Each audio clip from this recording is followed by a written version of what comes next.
сабаби дигаргуншавии иқлим сол аз сол мушкилии мо бо обёрӣ зиёд шуда истодааст, ки наметавонем киштҳои худро ба миқдори лозима бо об таъмин кунем.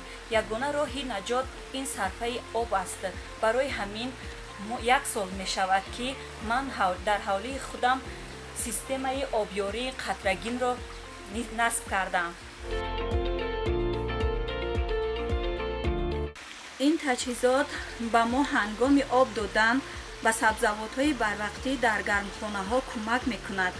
об бо ёрии ин таҷҳизот ба ҳар як ниҳол бо воситаи шлангҳо меравад. дар ҳақиқат исрифшавии обро бо ин тарз пешгирӣ кардан мумкин аст, зеро об бо маъданҳои ба ниҳол фоиданок ба вақти лозима ва миқдори лозима мерасад.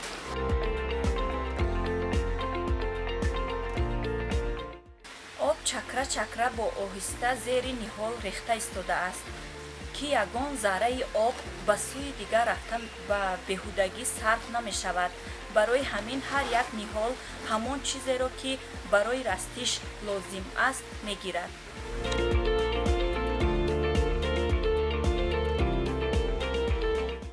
бо ин роҳ сифати ҳосилнокии мо низ нисбат ба пештар баландтар гашт.